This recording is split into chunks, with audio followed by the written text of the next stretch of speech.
Hello everyone. इस video में हम देखेंगे कि पहला हम जावा प्रोग्राम कैसे क्रिएट करते हैं और कैसे हम जावा प्रोग्राम को रन करेंगे। तो इस वीडियो के लिए हम स्टार्ट करते हैं और इसके लिए हम इंटेलिजे ऑलरेडी इंस्टॉल कर चुके हैं। तो अगर आपने इंस्टॉल नहीं किया हुआ है तो आप एक बार जाकर मेरा इंस्टॉलेशन वीडियो देख लीजिए जिसमें हमने जेडीके इंस्टॉल किया हुआ है और उसके बाद हमने इंटेलिजे इंस्टॉल किया हुआ है। तो ये मेरा मैं अपना इंटेलिजे ओपन करता हूँ। तो ये मैंने इंटेलिजे ओपन किया और ये पीओसी टेस्ट वाला प्रोजेक्ट हमने जब इंटेलिजे इंस्टॉल किया था तभी हमने क्रिएट किया था।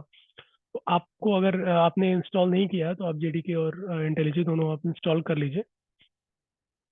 मेरी वीडियो आपको इसी प्लेलिस्ट में आपको स्टार्टिंग में वो दोनों वीडियो मिल जाएगी जिसमें मैंने जेडीके इंस्टॉल किया है और जिसमें मैंने इंटेलिजे इंस्टॉल किया है।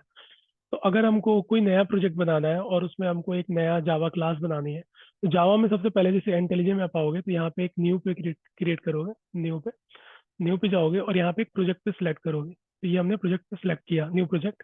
और यहाँ पे आप कुछ भी नाम दे दो, जैसे मैं एक नाम दे देता हूँ, डेमो जावा। ये हमने एक प्रोजेक्ट का नाम दे दिया है। सॉरी, ये हमने एक प्रोजेक्ट का नाम दे दिया। अब डिफॉल्ट लोकेशन में आप कोई भी लोकेशन चूज कर सकते हो आप अपने अकॉर्डिंग। तो मैं जैसे डी फोल्डर के अंदर ही सारे प्रोजेक्ट रखता हूँ तो इसलिए मैंने डी ही चूज किया है। अब उसके बाद आप जो जावा है तो जावा जेडीके जो भी आपका इंस्टॉल्ड है वो जेडीके आप यहाँ से ऐड कर सकते हो जाकर। अगर आपका ये डिफॉल्ट आ रहा है, जैसे मेरा ये अमेजोन कोरेटो वाला डिफॉल्ट आता है, बट मैंने ये जेडीके अपना इंस्टॉल कर रखा है तो मैं इसको सेट किया हुआ हूँ। ठीक, अब इसको आप डायरेक्टली क्रिएट करोगे तो ये आपका प्रोजेक्ट क्रिएट हो जाएगा। तो ये हमने क्रिएट किया। अब यहाँ पे न्यू विंडो, जैसे ये प्रोजेक्ट है तो एक न्यू विंडो पे हम ओपन कर लेते हैं। तो ये हमारा एक नया प्रोजेक्ट क्रिएट हो गया है। अब कोई भी हम प्रोजेक्ट क्रिएट करते हैं तो उसमें हमारा कैसे आता है स्ट्रक्चर। तो देखिए, जैसे हम कोई भी प्रोजेक्ट क्रिएट किए हैं तो ये हमारा डेमो एक प्रोजेक्ट नेम आया। इसको हम जब ओपन करेंगे इसके अंदर हमें एक डॉट आइडिया, लाइक ये तो हमारा किसी काम का नहीं है तो इसको हम छोड़ेंगे, एस डॉट आइडिया वाला। और एसआरसी जो फोल्डर है इसके अंदर ये हमारा मेन क्लास होता है। इसके अंदर ये हमारा एक डिफॉल्ट मेन क्लास क्रिएट होता है जिसके अंदर हमारा हेलो वर्ल्ड प्रोग्राम लिखा होता है। ये हमारा हेलो वर्ल्ड प्रोग्राम लिखा हुआ है इसमें। तो अगर अब हमें क्या करना है कि अब हमें इसको नहीं यूज करना है, हम इसको डिलीट कर देते हैं अभी के लिए। अभी के लिए इसको हम डिलीट करने के लिए राइट क्लिक करेंगे और राइट क्लिक करके इसमें डिलीट का ऑप्शन आता है, ये रहा डिलीट का ऑप्शन, इसको हम डिलीट कर देंगे इस क्लास को। तो एसआरसी फोल्डर के अंदर हमको कोई भी क्लास क्रिएट करना होगा, हम एसआरसी फोल्डर के अंदर ही क्रिएट करेंगे कोई जावा क्लास। तो हम क्या किए, हमने यहाँ पे राइट क्लिक किया, हमने इसको राइट क्लिक किया एसआरसी को, न्यू पे गए, न्यू से जाके हमने जावा एक क्लास हमने चूज किया। अब क्लास का नेम हम कैसे डिफाइन करते हैं, तो क्लास का नेम डिफाइन करने के लिए हम सबसे पहला कैरेक्टर जो रखते हैं वो हम कैपिटल लेटर में रखते हैं। देखिए, जावा में जो भी क्लास नेम हम डिफाइन करेंगे उसका जो पहला कैरेक्टर रखिएगा वो हम कैपिटल में रखेंगे। स्मॉल भी रखेंगे तो भी कोई एरर नहीं आएगा, लेकिन हमारा गुड प्रोग्रामिंग प्रैक्टिस के लिए हम कैपिटल में ही रखते हैं। अभी हम एक बना लेते हैं टेस्ट नाम का क्लास, और ये हम क्लास चूज किए। अगर आप चाहो तो इंटरफेस भी बना सकते हो, पर अभी हमको क्लास बनाना है। हम क्लास चूज किया और हम इसको एंटर कर देंगे। एंटर करते ही ये क्लास हमारा क्रिएट हो गया। तो ये हमारा पब्लिक क्लास टेस्ट, ये हमारा एक क्लास क्रिएट हो गया। हम जावा में कोई भी प्रोग्रामिंग या कुछ भी कोडिंग वोडिंग कुछ भी लिखते हैं वो हम एक क्लास के अंदर ही लिखते हैं, क्योंकि क्लास के अंदर ही हम सारे सब कुछ ऑपरेशन लिखते हैं और उसके बाद ही हम रन कर सकते हैं। तो ये हमारा सबसे सबसे इनिशियल स्टेज है कि हम एक क्लास क्रिएट करेंगे। एक हमने क्लास क्रिएट कर लिया है, अब इसके अंदर हम कोई भी मेथड बना सकते हैं। लेकिन अगर हमें किसी क्लास को रन करना है तो उसके लिए मेन मेथड की रिक्वायरमेंट होती है। क्यों? क्योंकि जेबीएम हमारा मेन मेथड को ही कॉल करता है और उसको ही रन करता है। तो पहले हम एक मेन मेथड बनाते हैं। मेन मेथड बनाने के लिए पब्लिक, आप लिखोगे पब्लिक स्टैटिक वॉइड मेन, ये हमारा। इसके बाद ये ब्रेसेस दोगे, उसके बाद आप लिखोगे स्ट्रिंग, और इसके बाद ये ब्रेसेस एरे वाला, और ये आर्ग्स, और इसके बाद आप एक दो करली ब्रेसेस दोगे। अब इसके अंदर आप जो भी ऑपरेशन लिखना चाहो आप लिख सकते हो। अब इसको मैं एक्सप्लेन कर देता हूँ एक बार। ये तो हमारा आपने देखा कि ये क्लास नेम बना, क्लास नेम के अंदर हमने एक मेथड बनाया। ये मेन मेथड इसलिए बनाया क्योंकि जेबीएम मेन मेथड को ही कॉल करता है। तो हमें अगर इसको कुछ भी ऑपरेशन रन करना है तो पहले हम मेन मेथड से ही रन कर सकते हैं। तो ये हमने एक मेन मेथड बनाया। तो इसमें क्या हो गया, ये पब्लिक, ये हमारा मॉडिफायर हो गया, एक्सेस मॉडिफायर। स्टैटिक भी हमारा एक मॉडिफायर हो गया, और वॉइड हमारा रिटर्न टाइप हो गया, और ये हमारा मेन जो मेथड नेम है वो हो गया।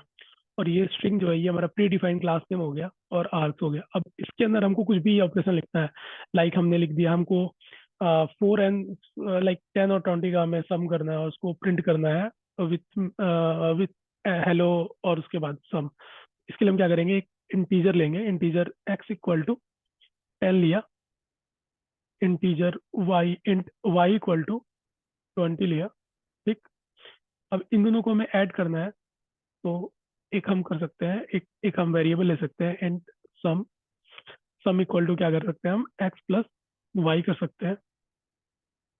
अब इसके बाद हम system dot out dot print लिखेंगे। देखिए हमको जावा में कुछ भी प्रिंट कराने के लिए हमें क्या करना होता है, हमें system dot out dot print L लिखना होता है, उसके बाद ही हम उसको प्रिंट कर सकते हैं।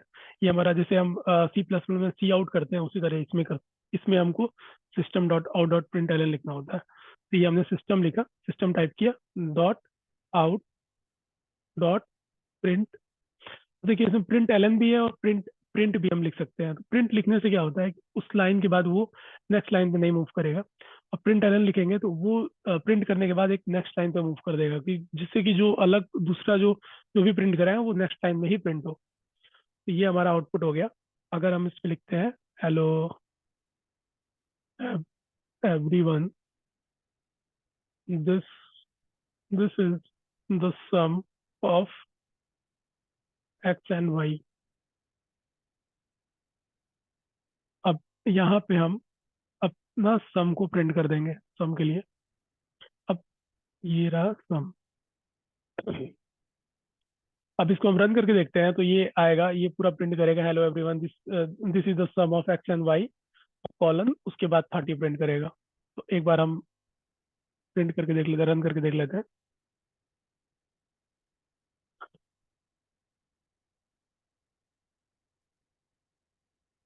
ये बिल्ड हो रहा है। जब ये बिल्ड कंप्लीट हो जाएगा तो यहाँ पे रन टर्मिनल ओपन होगा और इसमें आउटपुट आ जाएगा। देखिए अभी ये हमारा आउटपुट आ गया है, hello everyone this is the sum of X and Y 30। ठीक। अगर हम इसको इसी को 30 कर देते हैं एक्स को, तो अभी हमारा जो सम आएगा वो हमारा 50 आएगा। ये बिल्ड हो रहा है, अभी आउटपुट आएगा जब ये बिल्ड कंप्लीट हो जाएगा।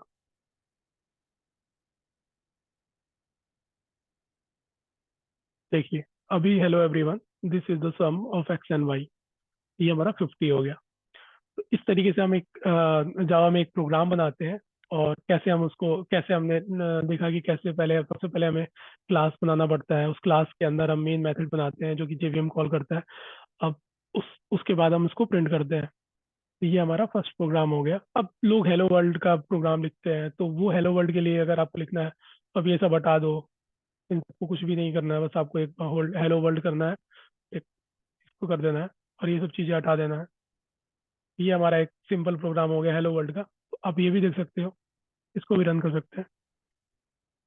आपको किसी चीज़ का वो नहीं लेना है, मतलब प्रेशर नहीं लेना है। अगर आपको कुछ भी नहीं, अगर नहीं भी आता है तो भी आप बस इतना याद रखो कि जावा में हम कुछ भी करते हैं तो उसके लिए हम एक क्लास बनाते हैं। सबसे पहले एक क्लास बनाते हैं, पब्लिक क्लास टेस्ट, और उसके अंदर हम क्या करते हैं, एक मेथड लिखते हैं जो कि मेन मेथड होता है, और उसमें ही सारे ऑपरेशन करते हैं। तो जैसे ये मेन मेथड है, इसमें हमने ये किया, तो अब ये हेलो वर्ल्ड प्रिंट हो गया। और किसी चीज़ को प्रिंट करने के लिए जावा में हम system dot out dot print लगाते हैं और प्रिंट एलन लगाते हैं। प्रिंट एलन किस लिए होता है, नेक्स्ट लाइन पे मूव कर जाता है आफ्टर प्रिंट। ये सब चीजें बस आपको ध्यान रखनी है, और बहुत बहुत ज्यादा सिंपल है जावा।